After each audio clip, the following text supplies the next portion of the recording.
So we understand that sex is made to bond people together, and it's meant to bond you when you get married to your husband or wife. That's what we say. Don't be spilling all that bonding on the streets. You should, with your wife or your husband. Having sex type of adultery is emotional adultery.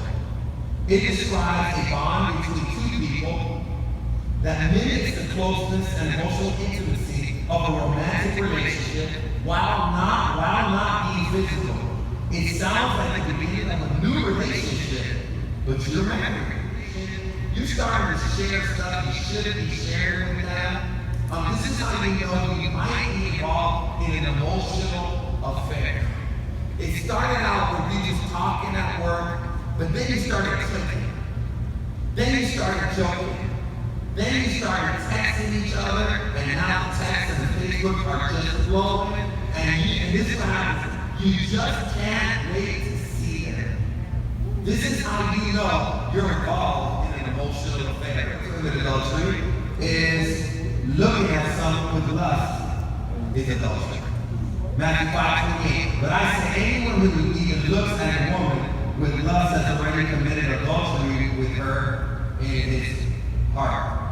Now, look at the Greek word. It's a weird word. Sounds weird, but this is what it means. It's pronounced like this. Bleepo. Say it with me. So you're not looking at her, you're bleepoing her. You're not looking, you're bleepoing her. Observe and study thoroughly. Up, down.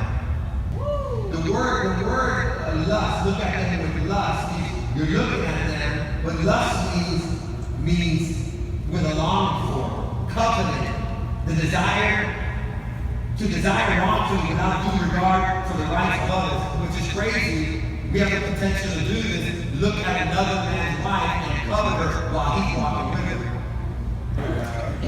You know who does that? All of us have done that. We've all done that at one time or another. And we got to catch it. Okay? We all have the potential, and I'm going to tell you, apart from God, we don't have self-control.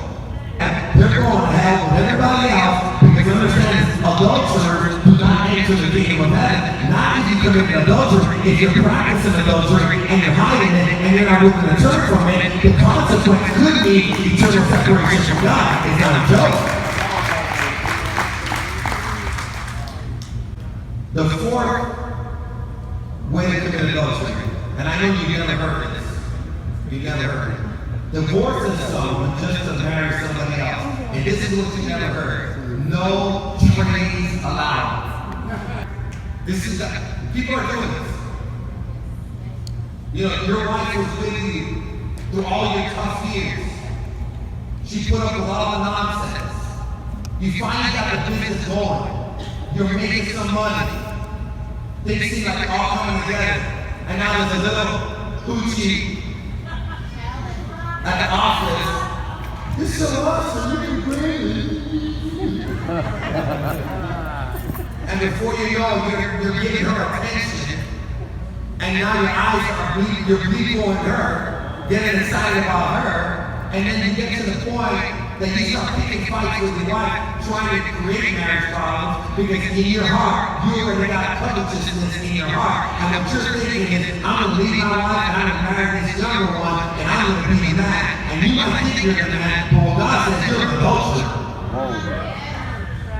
Mark 10:11. He told them, whoever divorces his wife and marries someone else commits adultery. This is what he said. If you're divorcing someone for the sake just to divorce them, to get someone that you think is better, younger, more beautiful, this is what God is saying. You're committing adultery. And if a woman, so he said, this is good for the end, women do this too. And if a woman divorces her husband, it's for no reason other than I want to trade, and marries someone else, she commits adultery. She commits adultery. I want you to understand this. When you commit adultery, you commit adultery against somebody. So it's not an innocent thing. It's huge. Proverbs 5:8 says, stay away from her. Don't go near the door of her house. If you do, you will lose your honor. And will lose to merciless people. all you achieve. What he's saying is, if you go ahead and get involved in this adulterous affair, you're going to lose not only honor, you're also going to lose stuff. You might lose position, you might lose a job, you might even lose money. You might get a girl pregnant and you're going to get pregnant, and now the child support starts leaving. So there's going to be losses, no doubt about it. I believe, I want you to say, I want you to know, there's good reason. I'm covering the consequence. You know I'm covering these things? So we know it's not good. It's not good because a spiritual disqualified. Now, I'm not saying we committed adultery disqualified. This is what I'm talking about. We're in an adulterous affair and we refuse to turn from it. I won't turn from it. Okay? I just hope that relationship's so awesome because you're trading your soul for it. There's nobody worth going to hell for. I don't care how pretty she is. I don't care how great she makes you feel, or obedient she feels. I don't care how much money you have. Because when it's all said and done, you're not going to take the money with me. You're not going to take a second with me. You're not taking him with you. This is what you're taking. You're taking your soul with you. And this is sad thing. Either your soul's with God or apart from God. And some people are trading their soul for a temporary fling. Wow. Or commit adultery. Who commit adultery? Or are male prostitutes. Or practice homosexuality. Or are thieves. Or are greedy people. Or are drunkards. Or are abusive. Or who cheat people. None of these that I just listed will inherit the kingdom of God. It's not saying they can't be forgiven. It's saying these people are indulgent in it, won't repent of it, won't stop doing wrong, they won't admit it's wrong, and it's what it's saying. They will not go to heaven. It doesn't matter if society accepts it. It doesn't matter if you justify it. God says don't fool yourself. God's law, God's standard do not change. And what God is saying, you can be an adulterer and enter into heaven. The two don't mix. I want to see some marriages. And I want to see some souls. I don't want to be that pastor that never talks about himself. And we got a whole church of people that are sexually immoral and everybody going to hell. We have a lot of members, though. Okay, apart from God, we can't do anything spiritual. We can't. Marriage is a spiritual union. Without God, we can't produce the spiritual fruit that's needed out of the relationship. So apart from God, we can't produce what it takes to have a healthy spiritual relationship because marriage is spiritual. People are trying to do God, trying to do marriage without God. And apart from Him, you can't do it right. John 16:5 says, yes, I am the vine. You are the branches. So let's get this correct. I'm the source of life. I'm the source of you being fruitful. I'm the source of you being productive. You're just a branch. Hook up into the source. Those who remain in me, and I in them will produce much fruit. For apart from me, you separate the branch from the vine. Apart from me, you can produce nothing spiritual. You can only act spiritual or religious when you can't be. You can act faithful, but you're really not. In God's presence is everything that we need to be fulfilled. Say what happens, make a whole. Not in marriage. Two holes make a hole.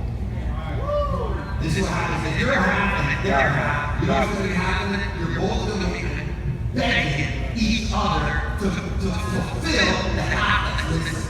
The half that's missing is not your husband. The half that's missing is not your wife. The half that's missing is in God. And what God is saying, if you just get in my face, then see, we're in love with church sometimes. We're in love with God's principles at times. But this is a reality. We don't have people that are in love with God. Because nothing in this world can satisfy me. I tried the Budweiser. I tried the marijuana. I tried the heroin. I tried the men. I tried the girl. I tried the club. I tried the money. I tried the prestige. But still, I'm empty inside until I found Jesus. Until you find Jesus, you're going to keep on searching.